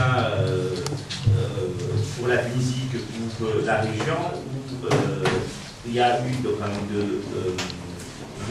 mouvements sociaux, d'autres révolutions dont on n'a pas parlé. Donc je retiens à moi cette volonté un peu d'établir une typologie, d'abord une typologie de la révolution, avec un discours assez nuancé par rapport aux facteurs externes ou internes, donc endogènes, qui ont été à l'origine de ces révolutions, en insistant notamment sur un certain nombre de facteurs indirects, comme l'explosion démographique, la dynamique intellectuelle, la dynamique sociale, et l'importance des mouvements sociaux dans ce changement politique, cette révolution, la question de la radicalisation. Alors, bien évidemment, il y a un certain nombre d'éléments spécifiques pour chaque pays. On prend notamment la Syrie et la Libye, que peut-être un rapprochement à faire entre la Tunisie et l'Égypte, mais en mettant l'accent sur la différence par rapport au rôle des armées dans les deux pays. Donc voilà, je voudrais quand même faire une petite remarque par rapport à Al Jazeera. Donc je partage tout à fait cette analyse, et Al Jazeera n'a vraiment pas d'approche, disons, éthique et objective de la question de l'information par rapport notamment au pays, l'Ouest et autres, Qatar. Mais je voudrais quand même dire que Al Jazeera, je crois qu'elle a joué un rôle important dans la formation de l'opinion publique arabe et de la rue arabe bien avant la révolution. Et que, qu'on soit critique ou qu'on ne soit pas d'accord avec leur ligne éditoriale, je crois qu'à un certain moment en Tunisie, par exemple, il y a une dizaine d'années, une dizaine d'années, c'était vraiment une référence et elle a joué un rôle important. Elle a joué aussi un rôle important, assez orienté, je dois dire, dans le développement des mouvements sociaux dans ces pays. En Tunisie, par exemple, elle a joué le rôle de relais important pour, notamment, on parle, puisque le régime a, quand il y a eu le mouvement de Dave dont on avait parlé, il a cadenassé la situation et des gens à l'étranger étaient plus informés que les Tunisiens eux-mêmes. J'ajouterais que la ligne éditoriale de Al Jazeera a elle-même beaucoup changé, beaucoup évolué, en soutenant plutôt, des régimes ou des mouvements islamistes. Donc elle a joué aussi un rôle important en Irak. Donc voilà, je voulais juste faire cette remarque, non pas pour, c'est pour nuancer, pour peut-être apporter des éléments de réponse. Ouais, voilà. Je crois que sans plus tarder, il vaut mieux peut-être aussi laisser la parole à la salle et à vos questions. Donc je repère comme ça, Sidarme, après question. Sidarme d'abord, pas pareil, pour un peu respecter un peu. À un certain moment, vous avez parlé de Condoleezza Rice, mais à un certain moment, Condoleezza Rice était plutôt pour soutenir les salafistes. Il y a 5, 6 ans ou même. Il y a eu un changement dans la politique américaine, subitement, et ils se sont retournés vers les frères musulmans. Est-ce que vous avez pu détecter cela dans les informations? Pour quelle raison? Est-ce qu'ils ont trouvé que les salafistes n'ont pas assez de présence sur le terrain? Qu'est-ce qui s'est passé? En groupe de Juste une petite remarque. C'est juste une remarque, pas une question, mais forme de question, si vous pouvez. Messieurs, juste le nom pour.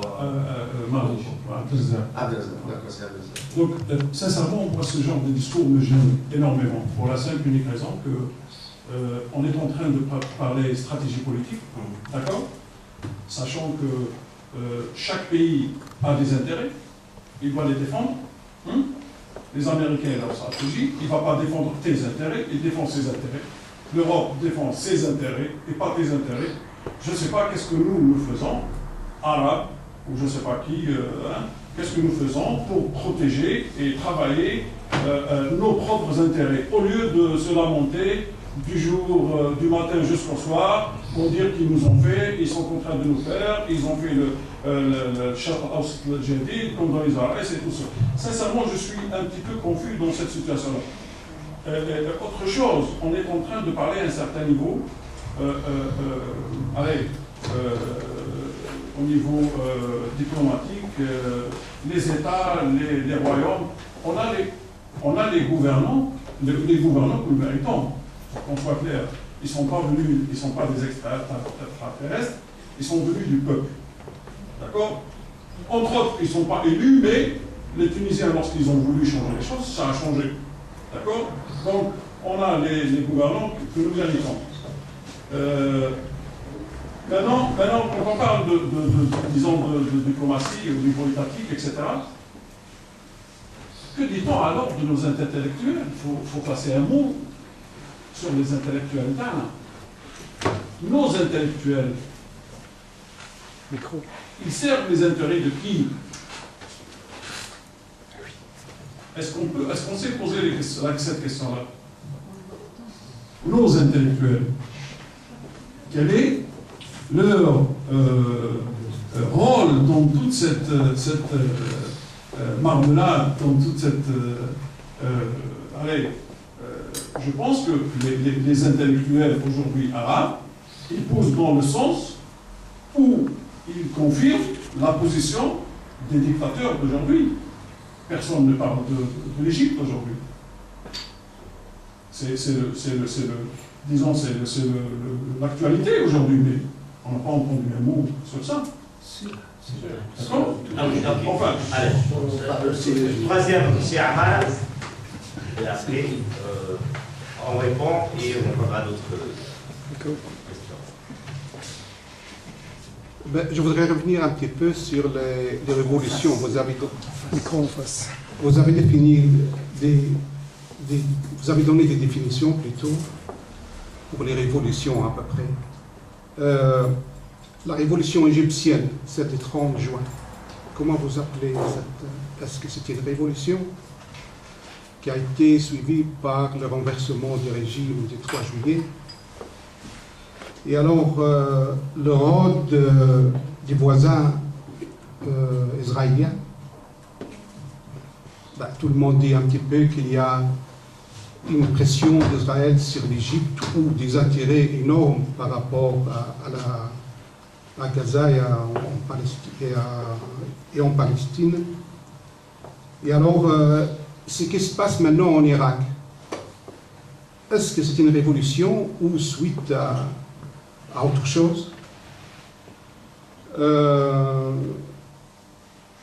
Nous constatons pour l'instant ce qui se passe à Gaza, c'est vraiment quelque chose de dramatique. C'est suite aussi à ce renversement en Égypte. Et puis on avait dit que les Américains ont une complicité ou des intérêts communs avec les frères musulmans. Pourtant les frères musulmans sont dans les prisons ou sont éliminés pratiquement physiquement. Voilà, quelques questionnements si vous voulez bien. Merci. Voilà. C'est bon? Oui. Alors, je commence par vous. Vous m'avez parlé de Jazeera. Oui, je vous donne un exemple. J'ai une chaîne sur YouTube. J'ai presque 10 millions de vues. Le sujet saoudien dans ma chaîne ne représente pas même 5%. Or, j'ai 50% qui viennent de l'Arabie Saoudite. Ils me téléphonent, parce que j'ai un téléphone sur le site avec Arabes, etc. Ils me téléphonent, ils prennent un quart d'heure. Ils sont rares ceux qui parlent de cette façon d'Arabie Saoudite. Mais tout ce que vous dites, on le connaît bien, nous. Mais le problème, on ne trouve pas des intellectuels qui disent ça. Donc, qu'est-ce que ça veut dire? Ça veut dire Ben Ali qui a fermé tout le système. Évidemment, s'il y a un petit article dans le monde, on va le chercher, on va l'imprimer, on va le photocopier, etc. S'il y a la chaîne Jazeera, elle va parler de la Tunisie, elle appelle Monsieur Marzouki ou un autre, évidemment, tout le monde va y aller. Mais aussi, la même chaîne, après, quand on a vu comment elle manipule l'information, En Libye aussi, c'était manipulé l'information. Il y avait, d'ailleurs, mais personne ne peut imaginer ça. Les MiG de Gaddafi sont en train de bombarder les manifestants. À Aouin, à Fachlou, à Tripoli. Mais imaginez-vous, des manifestants, avant Gaddafi a commetté, et les avions, les chasseurs MiG les bombardent. Mais c'est quoi ça? Je comprends des tireurs de litre, je comprends avec des mitraillettes, même des bombes, des avions, mais c'est quoi l'aviation qui bombarde les manifestants en Libye? La quantité des drapeaux de la monarchie libyenne ou de l'ancien drapeau syrien qu'on a trouvé sur le terrain, c'est quelque chose, on pourrait dire que c'est quelque chose qui est préparé. D'un coup, ça déclenche maintenant des millions de drapeaux partout qui circulent. On a posé la question. Al Jazeera, ce n'est pas mon chiffre, des derniers sondages d'un institut britannique, d'ailleurs demandé par Al Jazeera, qui disait que leurs auditeurs a chuté de 43 millions par jour jusqu'à 6 millions. De 43 millions jusqu'à 6 millions. Aujourd'hui, dans les sondages, Al Jazeera en Tunisie n'a pas ni la première position, ni la deuxième, ni la troisième. C'est la presse tunisienne qui attire les Tunisiens. C'est la presse tunisienne qui est crédible. Qu'elle soit à gauche ou à droite, qu'elle soit la presse de Nahda ou l'anti-Nahda. Sur ce point, on est d'accord. Ouais, voilà. Moi, je suis revenu sur il y a une dizaine d'années. Oui, absolument. Comment jouer un rôle dans la formation du. Mais bon, enfin, c'est pas grave. Voilà, c'est explicable sociologiquement. Dès qu'on cherche une information qui n'est pas officielle, j'ai donné l'exemple de ma chaîne sur YouTube. Je suis étonné personnellement. J'étais sur France 24, j'ai dit il y a possibilité d'une révolution en Arabie Saoudite. C'était par hasard parce que j'avais un autre programme, puis ils m'ont dit on continue. J'ai lancé ça dans ma chaîne YouTube, j'ai 350 000 vues, un record rapide dans un moment. Je dis mais qu'est-ce qui se passe? Et après je me spécialise, chaque fois je lance mes vidéos, mais tous les Saoudiens vont regarder ces vidéos parce qu'ils ne trouvent pas ailleurs. Parce que ces chaînes Arabie et Al Jazeera a fait un accord avec l'Arabie parce que tout le temps, il y avait des attaques mutuelles. D'un coup, le prince de Qatar était en Arabie Saoudite, ils ont mangé ensemble la capsa, ils ont dit écoutez, on va arrêter tout. On arrête donc la guerre médiatique, et même Al Jazeera a effacé ses archives. On n'efface pas les archives.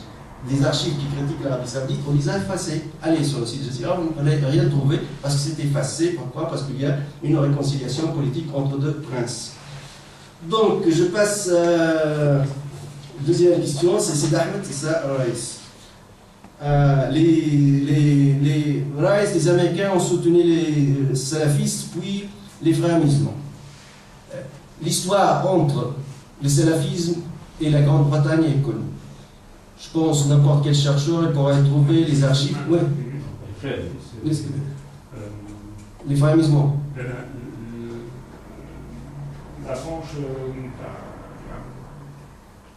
la danse et tout ça, Ah, le soufisme. Non, le soufisme. Non, c'est moi. Il faut. Écoutez, je vais vous expliquer. Il y a deux écoles différentes en Occident. Il y a l'école anglo-saxonne et en face il y a l'école française. L'école française qui s'intéresse au Maghreb, l'école anglo-saxonne qui se focalise sur les pays de Golfe et l'Égypte et les Moyen-Orient. L'école anglo-saxonne a de très très très bons rapports avec tout ce qui est islamiste. D'ailleurs, quand vous posez une question, par exemple, à l'ambassadeur saoudien, il dit quel pays arabe qui pratique la charia islamique? Il dit c'est l'Arabie saoudite. Dès sa fondation, dès sa création, c'est un pays qui coupe les mains de voleurs ou ceux qui volent un morceau de pain pour manger. Hein. Vous volez le trésor d'État, 50 milliards de dollars, ça, au contraire, les wahhabites disaient il faut l'obéissance vis-à-vis du monarque. Ta'at al-amir, il faut obéir le prince. Mais un petit jeune qui boit une bière, on l'attrape, on lui donne comme exemple de la rue, on a même les vidéos, hein. On le fait pour 80 coups, mais le roi lui-même, j'ai la vidéo, le roi lui-même d'Arabie Saoudite a bu un cognac avec George Bush, j'ai la vidéo avec la BBC. Mais c'est vrai, c'est caché, c'est assis comme ça doucement, mais le caméraman de la BBC ne l'a pas lâché. Donc c'est ça, il dit, on applique. Bref, rapidement, les anglo-saxons n'ont pas un problème avec les islamistes ou l'islam, ou le wahhabisme, ou le salafisme, ou les frères musulmans. Tout d'abord, les Britanniques ont créé ces États. Si la Tunisie, c'est le fruit de la résistance de Stour, l'Algérie, c'est le FLN de la résistance, même le roi de Maroc, c'est un résistant, Mohamed Khamis, c'était exilé, éloigné, etc. Non, ces États sont créés par le ministère des Affaires étrangères britannique, la branche orientale. Ce sont des archives, des papiers. Le roi de l'Arabie Saoudite touchait 5 000 livres sterling par mois. Ce sont des archives. Et c'est évidemment publié. Et la même chose pour le prince de Qatar. Tous sont salariés du ministère des Affaires étrangères britannique. Eux, ils représentent l'islam. Ils disent l'islam, le wahhabisme existe en 2 pays officiellement, l'Arabie Saoudite et le Qatar. Le sophisme c'est au Maghreb, mais aussi en Arabie Saoudite. Mecca, par exemple. Oui, bien sûr, Mecca, par exemple. Ceux qui ne savent pas, Mecca n'est pas wahhabite, n'est pas salafiste. Mecca, c'est soufi. Mecca, c'est du sophisme. Al-Hijaz, c'est du sunnite hanafi. Ça n'a rien à voir avec le wahhabisme. Le wahhabisme, c'est le Qatar, c'est une famille. Le wahhabisme. Et l'Arabie Saoudite, Dar'iyya et Najd, une partie de Najd. Mais le reste de l'Arabie Saoudite ne sont pas wahhabites. Ils détestent le wahhabisme, ils sont anti-wahhabistes. Les wahhabites ont détruit l'architecture musulmane. Ils ont effacé de la carte la maison de Khadija, de Aïcha, des compagnons de prophète, de le prophète. Il n'y a rien. Maintenant, c'est des buildings. Ils veulent restructurer la Mecque avec des gratte-ciel. Imaginez-vous, on entre le Vatican, on casse tout. On élimine tout. Et on fait des gratte-ciel, et des restaurants, et des hôtels de luxe de 5 étoiles, hein, pour 5 000 € pendant le Hajj par nuit. Mais c'est ça le wahhabi. Bref, le colonisateur britannique n'a jamais eu un problème. Et les Britanniques, ils ont une idée contre la France. Maintenant aussi, je veux être objectif. Les Français, ils viennent, entrent en Tunisie, ils disaient, je vais dans mon petit village, qui n'était rien du tout aux années 40, je vais construire un collège, un lycée, une école. 2 h du matin arabe, 2 heures de français l'après-midi. Mon père a profité de ce système. Ça veut dire, la France dit, je veux construire des élites, francophones, laïcs, etc., pour construire un pays bien installé. Les Britanniques, non, restez comme vous êtes. Vous savez que le roi de l'Arabie Saoudite, son niveau scolaire, c'est le 3e année primaire. 3e année primaire, parce que vous pouvez regarder une vidéo, je vous montre, après la pause, après la fin, vous allez voir. Et les princes, et les princes de cette région, des gouverneurs, sont des analphabètes. Mais pourquoi résister à ça? Mais pourquoi je veux vous dire pourquoi. Parce que les Britanniques, les Anglo-Saxons sont comme ça. Ils réfléchissent de cette façon. On entre dans cette région, on cherche le pouvoir local, la théorie de local power. Le pouvoir local est entre le cheikh Zaïd bin Mohammed bin Fatah. C'est toi le chef de la tribu, oui. C'est toi qui domine la tribu, d'accord. Alors, c'est pas le roi, et on te soutient. On n'a pas besoin de former, tu restes comme tu es. On ne change rien. On a besoin juste des puits de pétrole, tu vas nous donner, combien de barils. Nous, on te donne des chameaux au début. Vous savez, un prince arabe, je ne veux pas dire ça, il refusait les chèques. Il refusait même l'argent des banknotes, puis il a refusé les chèques. Je ne veux pas dire le nom. Il dit, mais des millions de dollars, c'était les années 60. Il dit, écoutez, vous les Américains, vous vous moquez de moi, moi je vous donne mon pétrole, vous donnez un peu de papier contre mon pétrole, et le chèque, des millions de dollars. Je veux des lingots d'or, moi. Il a rempli son château, la pièce par des lingots, je vois que des lingots d'or. Ils ont fait un coup d'État contre les S. Donc les anglo-saxons, soyez comme vous êtes, on ne change rien à la donne. Si les frères musulmans sont forts en Égypte, on traite avec les frères musulmans. C'est ça la contre-attaque. On les aime. Nous, on n'est pas laïcs. La laïcité, c'est uniquement la France et l'État de la République de Genève et l'État de Neuchâtel. Je parle dans l'Occident, je ne considère pas la Turquie comme un pays occidental. Donc c'est ça. Je ne pense pas que la Belgique est un État officiellement laïque dans la Constitution. C'est l'Église qui joue un rôle partout. Donc, parce que nous, on a une confusion au Maghreb. On dit l'Occident laïque. Non, l'Occident n'est pas laïque. C'est la France, c'est Neuchâtel, un canton en Suisse, et la République et l'État de Genève. Affligé officiellement. Voilà, bref, les Américains ont récupéré, à mon avis, cette stratégie. Pourquoi on a des problèmes avec les islamistes? Déjà, les États, soi-disant islamistes, officiellement, on était toujours en bon rapport avec eux. Avec les frères musulmans, avec les frères musulmans aussi, ils ont toujours un rapport. Hein. Les frères musulmans étaient avec les Américains contre l'Union soviétique et Nasser. L'ami de mon ami, c'est mon ami. Aussi, au plan économique, il ne pose aucun problème. Ni nationalisation, ni socialisme, ni rien du tout. Au plan aussi l'OTAN, je pense qu'ils sont bien intégrés l'OTAN, puisque la Turquie est un modèle, un pays actif au sein de l'OTAN. Donc il n'y a pas un problème. Pourquoi on est des ennemis? On n'est pas des ennemis. Et je pense que les Américains ont pesé en Tunisie ou en Égypte pour que les frères musulmans arrivent au pouvoir. C'est vrai, les Britanniques ont influencé dans cette direction, mais c'est ça le résultat, parce qu'il n'y a pas une contradiction finalement. Il n'y a pas une vraie contradiction structurelle au plan économique ou au plan stratégique. Alors, troisième question, c'est intéressant. Les intérêts pour les gouvernements, oui, les États évidemment. Pourquoi j'ai parlé des intérêts des États? Parce qu'il y a un discours qui règne, le discours intellectuel, les médias, toujours les valeurs, les libérateurs. Pendant l'invasion de l'Irak par les Américains, la télévision occidentale disait les libérateurs, les Américains viennent libérer le peuple irakien en premier. Mais ce n'est pas vrai, parce qu'il y a une guerre de Vietnam en Irak. Ce qu'on ne dit pas, les Américains ils ont perdu 5 000 officiers soldats et 50 000 blessés. Et avec une fortune évidemment des dégâts, c'est un petit Vietnam à l'Irakien. Ils ont perdu la guerre, ils ne veulent jamais maintenant occuper le terrain militairement. C'est pour cela de ne pas intervenir que dans le bombardement extérieur, parce qu'ils savent que la facture, ça sera trop lourde, par expérience. Donc, évidemment, moi, ce que je dis toujours, c'est sensibiliser, en fait, parler des intérêts. Je n'aime pas parler des valeurs. Quand je regarde à une chaîne de télévision, à n'importe quelle chaîne de télévision, quand elle parle des valeurs État et valeurs, ça me gêne. Parce que pour moi, État, c'est intérêt, des intérêts. Pas plus. On ne mobilise pas les flottes et les avions et les bombardiers P-52 pour la démocratie ou la liberté. Si vous voulez la démocratie et la liberté, je l'ai dit une fois à l'ambassadeur américain en Suisse, nous étions dans un colloque, réunion, écoutez, si vous voulez sincèrement la liberté et la démocratie dans le monde arabe, commencez par les pays colonisés par vos bases militaires. Commencez par le Qatar, vous êtes présent au Qatar, fortement présent militairement au Qatar. Commencez par l'Arabie Saoudite, par le Bahreïn. Le Pinochet, il a été appelé par qui? C'est évident. Je veux dire, on a besoin toujours d'une approche éthique, parce que je dirais toujours l'université, c'est le bastion de l'éthique. Un discours universitaire, ce n'est pas un discours journalistique.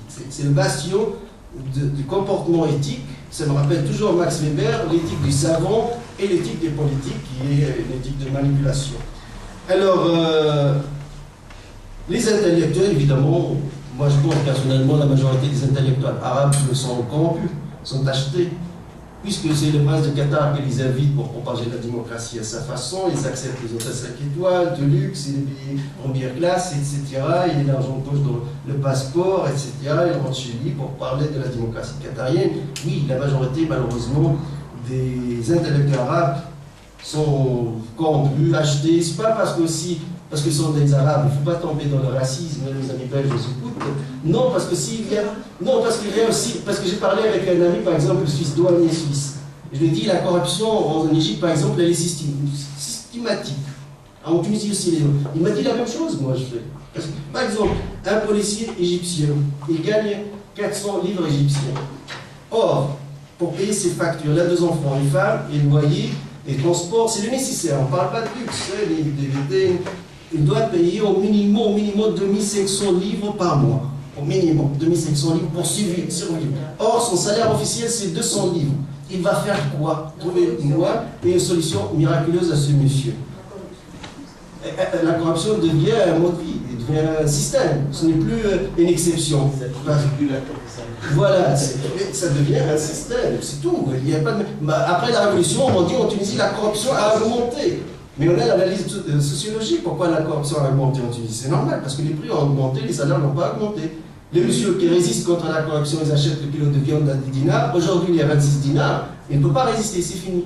Et j'ai résisté 1 an, 2 ans, 3 ans. Et je tombe dans la corruption comme tout le monde. Donc, oui, donc c'est le système qui est responsable, ce ne sont pas les individus. Bon, je ne suis pas l'avocat du diable.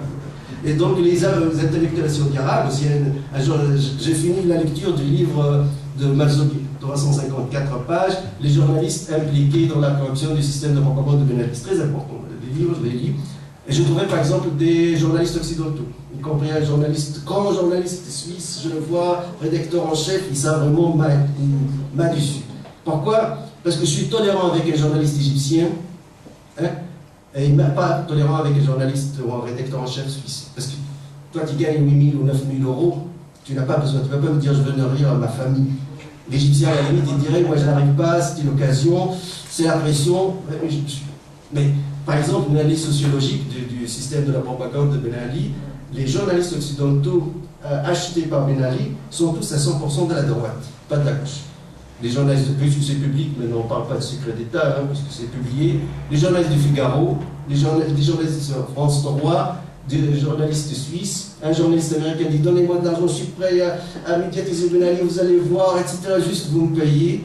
Des politiques aussi de copain de Sarkozy, de la droite. Il faut être sincère aussi, parce que c'était ma première observation sociologique en analysant ce livre noir, sont des journalistes de la droite. Ça veut dire le fric, que le fric, pas plus que le fric.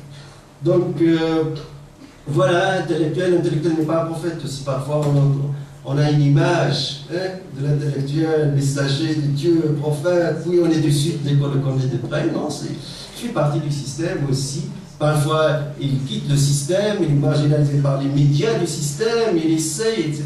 Et chacun a son histoire. Alors, suivons aussi Amara, 30 juin, le rôle de l'armée, le rôle d'Israël et Mossi. Bon, Israël, Égypte, l'armée et Mossi. Vous savez bien, par exemple, Mossi a envoyé sa fameuse lettre à Shimon Peres. On va continuer la collaboration entre nos deux pays amis, etc. C'est une lettre, je ne suis pas ici pour faire la guerre à Israël. On est deux pays amis.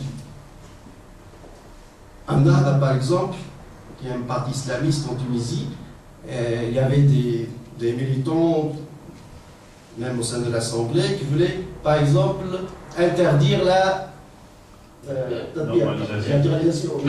normalisation. Interdire la normalisation avec Israël. Nada disait son document, on ne veut pas de ça. Ça c'est explicable pour moi. Parce que Nada ne veut pas fâcher Washington. Et si on fâche Israël, c'est on fâche Washington aussi. Okay. Ce qui s'est passé en Égypte, le 30 juin, les frères musulmans en Égypte ne sont pas assez intelligents comme les islamistes tunisiens. Les islamistes tunisiens sont entourés par deux pays qui disent toujours sont laïcs. Ranouchi insiste. Moi j'ai deux partis laïcs, j'ai deux alliés laïcs. Je ne sais pas ce que ça veut dire laïque pour M. Cuba, mais j'ai deux partis laïcs. Et je suis prêt à quitter le pouvoir.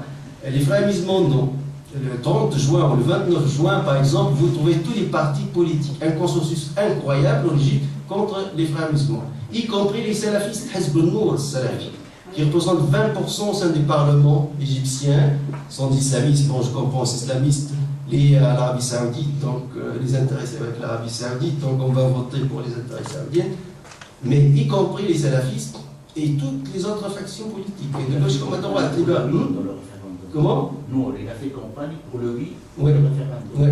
Donc, ce qui s'est passé, en plan sociologique, les frères musulmans, c'est vrai, il y a un grand parti, parce que les frères musulmans, pour moi, ce n'est pas un parti politique, c'est un État-providence, tout d'abord. C'est le welfare state en Égypte. Donc, un grand parti, c'est vrai, le plus fort, le plus grand, mais c'est trouvé en plan politique seul. Seul, sur la carte.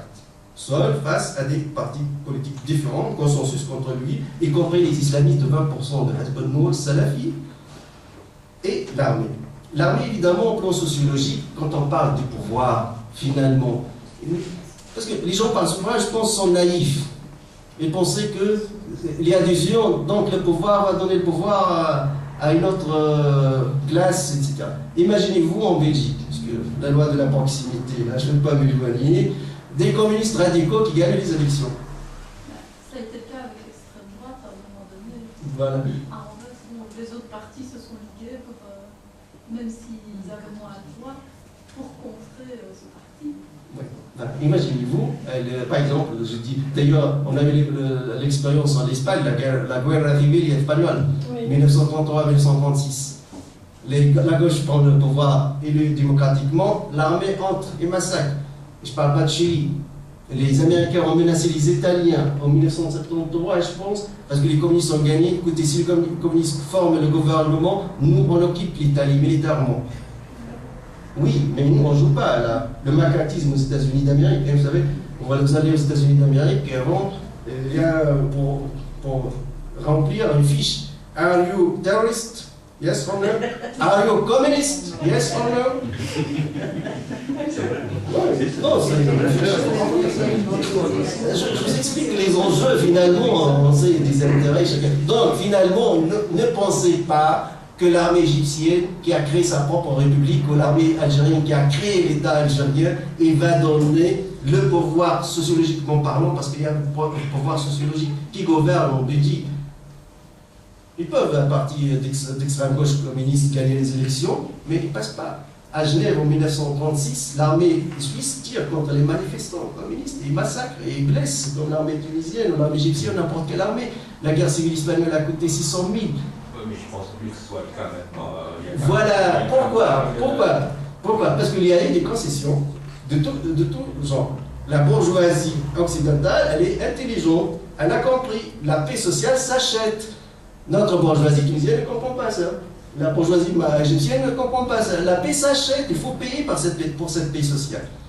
Donc elle a payé. Aujourd'hui, l'ouvrier allemand, et l'ouvrier n'est pas diplômé, l'ouvrier suisse, on ne parle plus, il a sa belle Mercedes neuve qui sort paquet, il peut passer ses vacances de rêve où il veut, il a sa propre carte crédit, il est en bourgeoisie.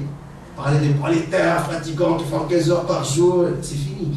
Donc ça a retiré, c'est pour cela aujourd'hui il n'y a plus de révolution sociale en Occident.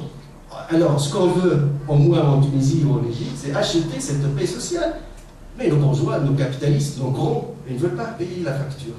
C'est mon père, on appelle ça impôt à la source, ça veut dire, il coupe ça directement de votre salaire. Vous n'emplissez pas même la déclaration d'impôt. Et c'est ça la différence, moi je pense. Je pense que le monde arabe va soit au welfare state, une démocratie avec des concessions, évidemment, soit je pense à une radicalisation, et l'extrémisme, le terrorisme, évidemment c'est le fruit de cette radicalisation. Eh bien, merci beaucoup. Alors, est-ce que nous prenons une dernière question? Ça va? Alors, il y a une question. Selon vous, il y a d'autres raisons économiques qui expliquent l'amitié entre le Qatar et Israël. Le Qatar, il a le complexe, pas le complexe d'Oedipe, mais le complexe d'un tout petit pays minuscule. Parce que le Qatar, c'est quoi le prince, quand il est arrivé au pouvoir, c'était un coup d'État contre son père. Son père vit à Genève, et lui, il prend le pouvoir, influencé par son épouse, Cheikh Hamouza, le rôle des femmes dans les palais des monarques, c'est très important. L'Arabie Saoudite, le Qatar était toujours dans la poche de l'Arabie Saoudite, a voulu faire un coup d'État, un contre-coup d'État. Ça veut dire à contacter des officiers qatariens, et y compris le père, évidemment, l'ex-monarque, afin qu'il revienne au pouvoir et chasser le nouveau prince. Et c'est là d'où venu le problème de la création de Jazeera. Et après, dès la création de Jazeera, il a cherché la protection. Il a cherché la protection chez les Américains en les invitant à construire 2 grandes bases militaires, l'Aïd et Syrie, avec un contrat inimaginable. D'habitude, les pays du tiers-monde donnent des bases militaires contre l'argent. Voilà, les Américains vous offrent $1 million, etc. Non, c'est gratuitement. On ne s'arrête pas là. Hein. Les 2 bases militaires américaines sont les plus grandes dans le Moyen-Orient. Mais aussi, on paye 60% en tant que Qatarien de toutes les dépenses des bases. Les coûts de ces 2 bases militaires américaines, c'est à 60% payés par les Américains, payés par les Qatariens. En plus, les Qatariens, comme tous les dirigeants arabes, vous savez bien, toujours le cœur de Washington passe par Israël. Si on est mis à Israël, on peut acheter l'amour et l'amitié de Washington, de cette façon. Donc, il veut jouer un rôle historique au-delà de ses compétences. Bon, maintenant c'est dégonflé, hein, grâce à la Syrie, c'est dégonflé totalement. Et c'est pour cela, et avec l'hypocrisie de ces journalistes, Al Jazeera, entourés par ces intellectuels, au palais 5 étoiles, vous êtes les prêcheurs de la démocratie. Mais il a dit, Ranouchi, c'est ça parmi mes reproches à Ranouchi, monsieur, je respecte, il a dit que le prince du Qatar, c'est le père spirituel de la révolution arabe. Ah bon? Oui, ça pose un problème éthique. C'est dictateur, parce que le général Mohamed Abdelaziz lui a dit. Sortez, je ne veux pas de vous, je veux pas de vos dons, de vos aides, etc., puisque vous voulez me donner une leçon de démocratie. Donc ça s'inscrit dans cette logique psychologique, parce que quand on parle des dictateurs,